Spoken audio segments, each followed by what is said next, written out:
Okay, it's all loading for me on my screen, so I'm going to assume it's loading for you. Bear with me. I want to make sure all the streams are working. I've got all my mutes and my thingamabobs all lined up. Well, it's for going live in the group, which is a good start. I'll start lagging a bit when I first kick off, though, which is expected.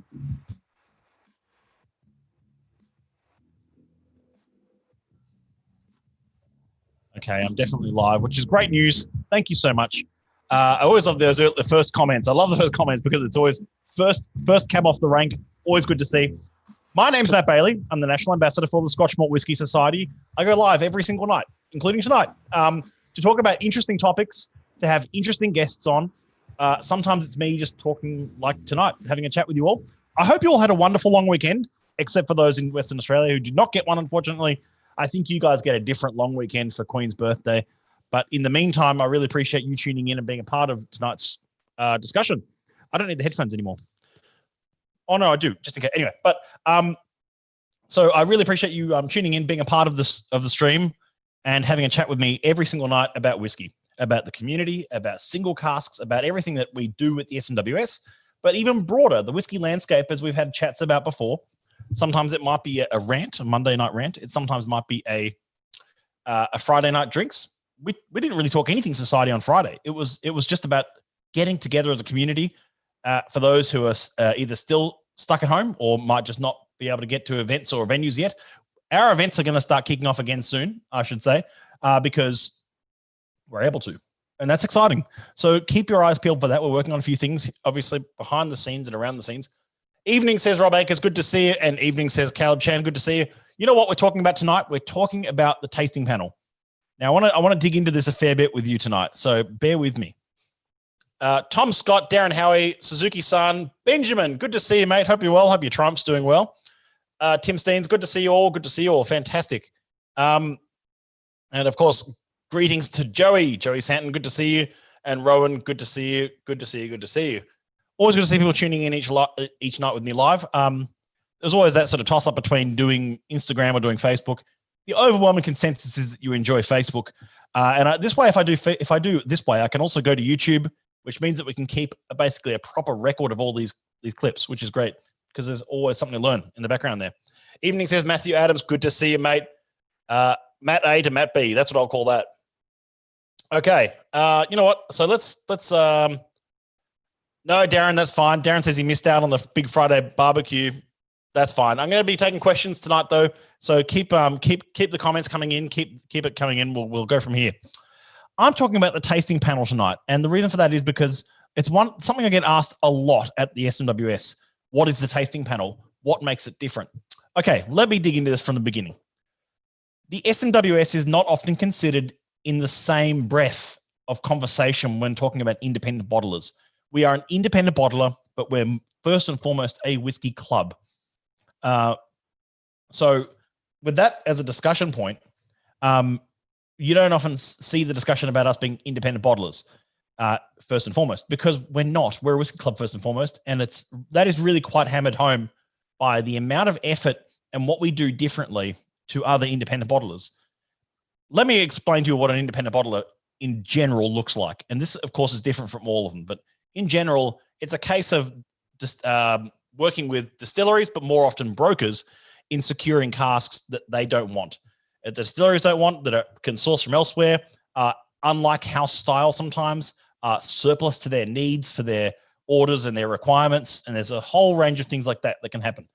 What we're doing more and more at the SMWS is focusing on more about not just the history of the vaults, of course, that's important, but the provenance and interest in the spirit and where it comes from and what we do differently here. One of the main things we do differently, and there's quite a few, but I want to focus on the tasting panel tonight. The SMWS tasting panel is one of the reasons that one of the things that makes the society so much different from the rest of the other independent bottlers, I should start by saying. So most of them don't have a panel, and not to this level anyway. Some of them might have a few sort of people who work there who taste things and go, that's good, release it. And very rarely will they knock things back because they've already bought that stock. we're in a position at the SMWS where we've got a stock holding of casks that we can pick from that are ours. So we warehouse our own stock, which presents its own level of challenges, I'm sure. But at the same time, it gives us a lot more flexibility into what we can release or more importantly, not release. Hello, Martin Eber. Good to see you. Hello, Julian. Good to see you. Hope you're well, mate. Tony Chapman, Adrian Graham, Matt Herdich, Martin Eber. Thank you. Thank you so much, everyone tuning in across all our channels, of course. Hello, of course, to everyone on the Facebook page, on our Facebook group, and on YouTube. Okay, so Sam Licardi, good to see you. We're talking tonight about the tasting panel, the expert tasting panel with the SMWS. Tim Steens asks the first question off the rank, do you taste before buying stock? Tim, absolutely yes, we do. But more and more, what's interesting is we're buying a lot more immature stock. So we get to mature it longer. And a lot of stock we're buying is at new make level, which I'm going to get to. So let's start with what the role of the SMWS panel is. At the first and foremost, it's the role of sensory evaluation. So it starts off as the role of sensory evaluation. It's where the evaluation of sensory aspects to do with each spirit. This is quite technical, but the three first parts I want to focus on is that, yes, of course they are. It's about being descriptive about the whiskey or the spirit. I'm going to use the word whiskey. It's easier. It's about writing colorful tasting notes, and it's about assigning flavor profiles. So as you know, our flavor profile approach, sweet, fruity, and mellow in this case, in this empty bottle of 134.7, a Dreamer's Dram. This is from our June out turn, by the way. Great drop. It's in the tasting pack as well. I'm going to hold that up so you can see that. So, of course, there's assigning flavor. I've already knocked my beer over in one live stream. I don't intend to do it tonight. Martin, I'll get to that question. It's about writing colorful tasting notes and assigning flavor profiles. That's really important. So the other part, of course, is quality and process control. It's about finding flaws, finding faults, finding things that are not desirable. We'll talk about what those are in a moment. It's about finding stock. It's also making sure we're not releasing stock that is immature. If a whiskey tastes too young, it's not going to get past my panel. If it tastes like it's not ready yet, it's not going to get past my panel. And then, of course, that plays into the whole role that the society plays in our maturation program. So this is, I'm not going to get into ultra detail on this stuff, because what I wanted to start off by saying was the society is as transparent as it gets with what we do. However, the tasting panel is a mixture of transparency and some secrets. There has to be. And I'll explain why, but we'll move on nonetheless. So the SMWS tasting panel is an expert panel of highly experienced whiskey experts. That's the first thing to know, and they all are. The panelists have all gone through a rigorous selection process to test their odor recognition skills.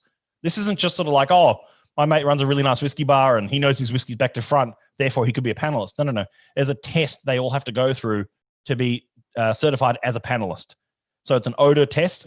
They have to nose and identify all sorts of aromas, odors to be even qualify to be an SMWS panelist. I'm not an SMWS panelist. I haven't actually done their test because I haven't been in Scotland long enough for when they had panel sessions to do those tests. They only do them every so often. These people are trained in recognizing faults and off notes. That's a really big one as well. And they're all trained in sensory science and flavor origination at the SWRI. I'm going to mention the SWRI a few times tonight. It is the Scotch Whisky Research Institute. This is the nerdiest, most scientific apex of whiskey research in the world. Absolutely. It's absurd the amount of research that goes into what happens there with spirit. And you think that how much research could there possibly be? It's an unbelievable amount. So I'll touch on that in a little bit as well. But it's about continuous improvement through sensory training and flavor exposure. So every panelist goes through the SWRI for training and assessment.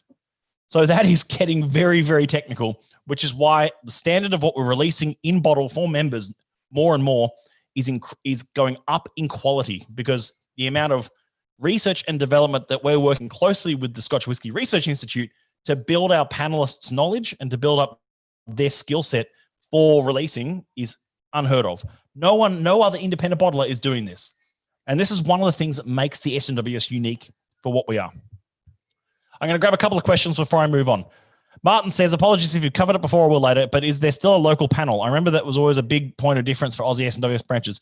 Martin, These days, there isn't. There really isn't a local panel anymore. The only local panel examples you'll see of will be when we release Australian whiskey, which I've said before is in progress. We're working on a few things at the moment there, which I won't go into right now. And of course, when we take whole casks of things. So there's a very special cask coming, which was previewed, well, not previewed, it was hinted at with my stream with Julian White from Whiskey and Almond. They've picked out a whole cask for themselves for Whiskey and Almond. That, of course, was a whole bunch of samples sent to Whiskey and Almond for their assessment and them picking one out and them writing their own tasting notes and their local panel for it. And, of course, Andrew and I worked with them on that as well. It's mostly Andrew and I, and then, of course, some collaborators. But we don't, honestly, I mean, yes, it's great having a local panel, but at the same time, the way, I won't go into too much detail, but the way the allocations work these days and the amount of research and development that already goes into what's being selected, it seems a bit overkill, even though we're already overkill. That's okay. But Martin, I can expand on that more if you wish, just say. Tim asks, do you know more about the test? How do you assess with some objectivity whether someone's palate is good enough to be on the panel? Tim, the test is done in such a way with the SWRI and previous to the SWRI as well, that is in like the panel, they're trained in-house and they're trained at SWRI. So that training happens on both levels, and it is an objective test of different odors and understanding odors. So I think it's something like they get presented, I think 24 or it might be 20, sorry, odors. And it's you have to identify at least 18 of them to even be qualified. But it's the odor test is quite objective. So that is quite a benchmark of quality to begin with. But I'll there you go. So I hope that, Tim, I'll try and expand on that as I go along. So so to be a panelist with the SMWS, it requires aroma recognition and description. So you have to be able to identify what the aromas are and describe them. This is completely blind, of course, in blue glassware. You get the 20 aroma pots. So I think it's 24. It must be 20. I think it's 20, which is the SWRI standard, like industry standard test. This is what master blenders use. This is what master distillers use over in Scotland. And it's a description of different sort of a variety of spirit samples and a discussion about how they've been included. So it's quite in depth. There's also, like I said before, a process of quality and process control. So they work on things like identifying cork taint, identifying sulfur, identifying immaturity, identifying flaws in the spirit. And there's obviously benchmark spirits and others to build on that. And of course, they're working on things like sensory thresholds as well, which I find very interesting. But I said before, I'll give you some examples of what quality control looks like on a panel level. What does that mean? So looking at off notes and faults in a spirit. They might be things like isovaleric smell, like a moldy cheese smell, a butyric smell, like a baby vomit, a sulfur smell, which like a bad, like cask sulfur smell, which might be rotten egg. Pardon me, an acidic note, like if it's overly acidic or acidic. If there's musty notes are considered a flaw. I've got something on my face. I can, musty notes are considered a flaw, like a musty old sponge kind of thing. Metallic notes. Has a spirit got a metallic flaw to it? It's got that hot tin roof taste.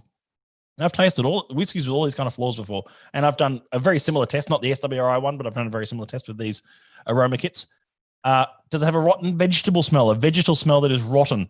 I've had the displeasure of tasting some whiskeys many years ago, not SMWS ones, that had some very, very bad rotten vegetable notes to them. There was a particular bottling of a Bunnahabhain, I remember, from many years ago that had that. It was bad news. And then, of course, is there too much of a caprylic note to it? That would be considered a flaw, which is almost like cow poo, that kind of smell. Doesn't happen very often. Caleb asks, does the tasting panel water down the spirit when they're tasting? If so, is that a few drops or down to 40%? Caleb, very good question. The tasting panel will taste the spirit at different proofs to identify. It depends on what level they're delving into, but it'll be on different floor levels as well. So it's like when I did a critical analysis, I was doing one on new make spirits, which happens a lot at the SMWS now. And it's tasting and assessing new makes for filling into casks. So we're controlling the wood policy and the spirit right from the beginning. So that's hugely exciting for us. That's a huge investment in wood policy and spirit. I was tasting those new makes at around 20% ABV, if I recall. And they're all expertly measured via a digital syringe down to the right proof for each. So it was exactly 20% ABV, or, given a tolerance of 0.01% for each. So not even as low as 40, sometimes lower, sometimes 20%. Does tasting panel need to be able to identify colors or the legs of whiskey? Nick, I don't think so. Well, first of all, on the color aspect, you'll notice, I mentioned this before, I don't have one on me, but they use blue glassware. So they use glassware that is completely opaque. Can't see the actual color of the spill. Even looking straight into the glass, you can't identify the color. It could be pitch black. It could be super light and bright in color. You won't be able to identify it. So color is not important at all in that process of assessing the spirit or on whether it's going to pass panel or not at all. It goes into green glass anyway, so it's fairly well hidden. And the legs, however, well, the legs might be discussed. I'm not sure. I'd have to dig out. I'd have to find out exactly for you there, Nick. Caleb also asks, also, what happens if the panel tastes the cask and is deemed very flawed, etc.? What happens to the cask then? Caleb, I'm coming to that. Trust me. I haven't forgotten that one. Don't worry. I'm going to just make sure I'm not missing any questions on the other side of the stream. Hi, Matt. Evening, everyone, says James Finnegan, Tim Mayer, Alan McKellar, James Button, Ryan Marshman. Good to see you all. Thank you so much for tuning in. Okay, so I'm going to get to that point, Caleb, in just a second. So the cask selection, the tasting process, there is a color element included, which is on cask selection rather than panel so much. So a color profile is assigned to that cask. It's at best, they want to replicate the whole sort of how the members will enjoy it, and that's not going to be in blue glassware. So they will taste it, as I said, but they'll nose and taste it at cask strength and diluted, and a score is given to the whiskey out of 10. And then flavor descriptors are applied to that score after that score. So it's all recorded in an app they use, which is all logged, so they can all keep a track of what's going on with each tasting note from each panelist. That way they can also work out deviations. They can work out maybe some, as Andrew mentioned last Friday night when we hosted, not last Friday, the Friday before, he and I score whiskeys very differently. In fact, I've often thought this. Andrew and I have actually quite a similar palate in some ways. He has many more years experience than I do, but at the same time, he has we both have I think of an appreciation of many similar flavors, and a disappreciation. What's the word I'm looking for? A dislike of certain others, and he's I think a bit more. I'd say he's a bit more susceptible to sulfur than I am, but I pick it up obviously. But it's not. Anyway, that's another discussion. But yeah. But it's all recorded, so deviations. And I was going to say that's why Andrew and I, however, while I think our palates are quite in line with each other after working together for so many years, our scoring system is quite a bit different. So for him, I don't want to put words in his mouth or anything. I'm not going to assume this, but for him, it might be something like an 8.2 is a good score, whereas I'll think a 7.2 is a good score, sort of thing. And they're the same number essentially, but I'm a bit sort of a harsher critic on some things than others, and then he might be, and vice versa as well. Though, however, he's often a bit harsher on other things that I'm not. So scoring takes into a deviation on each as well. So yeah, I hope that helps. But yeah, and then it's always the panel chair, and we have a chair of the SMWS UK panel who now lives and works in Tasmania, which is very cool. So big shout out to Craig Johnston, as he used to be one of the SMWS chairs of the tasting panel. So a long time ago. So they also use for the whiskey descriptions and the bottles and the names, a Dreamer's Dram in this case, puffs of sweet spice, fried plantains, tuna steak, Asian sesame crust.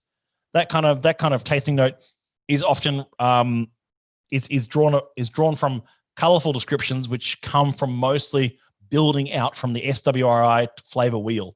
So there's a flavor wheel, which has all these descriptors that shoot off from it. A fascinating topic. Sorry, another question. Tim, you don't ever have to apologize for a question. Does the panel have a wide variance in what individual people taste, accounting for the massive outturn of tasting notes? Does the panel have a wide variance in what individual taste, accounting for the massive amount of tasting notes? Yes. Well, I mean, it's a very diverse group of people in the panel. And it's men and women. It's different experience levels, different backgrounds. And of course, that means that it provides there will be wide variance, but it still has to pass panel each one. So, yeah, I mean, the massive amounts of tasting notes is a sort of a culmination of all the notes that come together from the panel. So one panelist in this case, even just for the short tasting note on the front of the bottle, I don't have an outturn on my desk, says puffs of sweet spice and fried plantains. That may have been 2 people straight away. And then tuna steak and Asian sesame crust, that may have been 3. So yeah, I mean, it's a built out tasting flavor profile from that. I'm actually wanted to share my screen with you for a moment, if you don't mind. I'm going to show you some photos. It's photo time.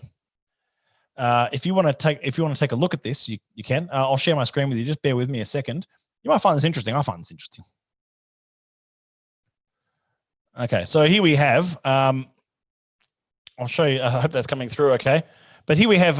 This is the first photo. This is Ewan Campbell there, at obviously closest to us, in some sensory evaluation. Going on at SWRI. You can tell even just from this setup of the different colors designed to here and different booths. You've got a room with blue glassware designed for assessment of the spirit, proper critical assessment of quality within the spirit.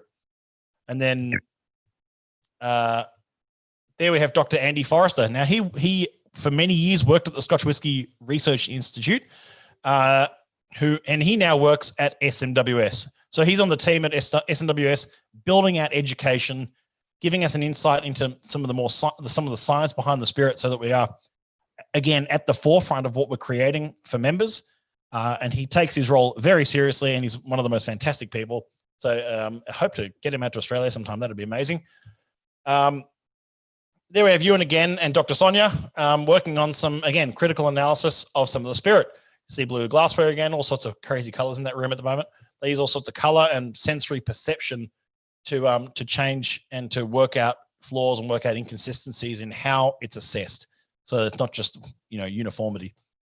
Of course, then there's a spirit testing lab. It's a very close-up photo of someone's hand putting into the machine some spirit for analysis, and it works out. It can tell you, basically everything about that spirit, which is incredible, including its age and everything. And of course, one last photo. There you go. That's what an example of what I did as well. That's the new make assessment going on there with different codes and different casks and different things. Well, not casks, sorry. Different codes for different new makes of going into cask for assessment. It's got to be good quality spirit in the first place before it gets into anything else. So I'm just going to stop that share, come back on the main screen. Hello. Okay, cool. So there we have just a bit of an example of some of the things going on behind the scenes at SMWS. Where's his safety glasses? Come on, Rob. Caleb, you asked what happens if I'll come back to your question, Caleb. But so what happened? The question is, I'll get to it now. What happens if the panel tastes the cask and is deemed very flawed, etc.? What happens to the cask then? Okay, so what happens to the cask is that if it's deemed flawed, and that depends on what flaw it is. If it's a flaw that can be fixed, it might warrant a recasking. It might warrant saying, let's take that whiskey, put it into a different cask type for a couple of years and see what happens. It might actually, a flawed whiskey doesn't necessarily need to always be flawed. If it's flawed at one stage, there's often opportunities to work with that spirit and improve it. However, that's not always the case, and it might be a case of it flawed, so we can't do anything with it. And they are used in other ways. They're often sold on. They're often so it's not a case of it's just not going to be worthy of bottling it as a society release. It's not good enough for the SMWS. We hold ourselves in high esteem. We hold ourselves to a very meticulous standard for what is bottled, and the amount of work in collaboration, like actual close collaboration with the Scotch Whisky Research Institute, so much so that we're stealing their staff with Dr. Andy, is incredible. Like no other bottler is coming down nearly close to the level of science and research going into bottling great spirits. And I think that's really important. I think that makes is one of about 20 things that makes the society so unique and makes it so interesting to be a part of, because it's not going on anywhere else in the world like this. Does he have generate the bottle names too, says Rob Akers? You know what? For some of the bottle names, I think it might. I don't know. It's always very funny though. Any idea on the gender split in the panel? Since I've heard that women in general have a better palate compared to men. Caleb, I don't know the split of the gender. Now, the reason for that is I know there's men and women on the panel. However, as I said at the beginning of the video, there are some things in society that there are most things in society which we are completely transparent about. Even this video right now telling you about the tasting panel and the amount of analysis and work that goes into it, into sensory perception and all that kind of stuff. However, there's some things that do maintain secrecy, and that is who is actually on the panel. You'll notice I haven't said any name. Well, Craig Johnston, he was the chair, but that was a long time ago. I've not actually said any of the names of who was on the panel for good reason, because as soon as that becomes much more public knowledge, it's open to abuse, and it's open to influence, and so-and-so might be good friends with so-and-so at Distillery X, and suddenly casks from that distillery get preference on panel because this person wants to help that person sell some casks. Whatever it is, it's something that needs to maintain a level of secrecy. Obviously, Ewan Campbell is quite involved with both the selection process and panel, but apart from him, no one else is ever properly divulged. And it's a fairly even split, I've been told, Caleb, but at the same time, it's not, even I don't know the extent of who's on the panel. I know a couple of people who are on it, but I don't even know. I work at the SMWS. It's not a thing that is properly discussed for good reason. It's too open to influence and interpretation and abuse. So that's a good one. Where's his safety glasses? Sorry, I said that before. Yes, you know what? It's pretty crazy work having to taste all that whiskey. As I've done before, I've done panel work myself, both for Australian SMWS, but also for the AISC earlier this year, which was great, and some others which are coming up, which were supposed to be in August, but have been pushed back, no doubt, thanks to COVID. So that's all I wanted to get off tonight, was just to talk to you about the tasting panel, work out a few. Hope you've enjoyed tonight's video. It's just a bit more sort of in depth, and to hopefully clue you up with some of the things that go on behind the scenes at the society, which I find really interesting. And I often get asked questions about what is the tasting panel and how does it work? I can't tell you who's on it, but I've given you a pretty broad outline of how it works. And that's just in the last 30 minutes. I could talk about this for hours because there's so much to dig into, especially when we start digging even deeper into the research and into the science and into the interpretation of how that objective analysis, aroma kits and everything are involved with expert testing of whiskey, and the cask policy at the society, which is a whole nother discussion, but I'll leave that for another night. I really appreciate your tuning in. Have a great night, everyone. Have a great week ahead. It's Tuesday. We all got a long weekend, except Perth. Sorry, guys. Well, WA. But, you know, that's okay. You can celebrate the Queen's birthday another night. Thank you so much again for being a part of the live streams, for giving me an audience and having a chat with me. Rob, I don't know what the tenure of a panel member is. I know that does turn over fairly quickly. I mean, some have done a few years, some have done a few months, I'm sure. But I think it all is all in good time. I'll find out for you, Rob. That's the second really good question I need to dig into a bit more. And in the meantime, have a great evening. Like I said, I'll see you tomorrow night. We've got Whiskey Roundtable tomorrow night, which is a collaboration stream with the Oak Barrel, and we've got a very special guest tuning in all the way from Scotland. So I'll see you all soon. Cheers, Slanjava, and to your health.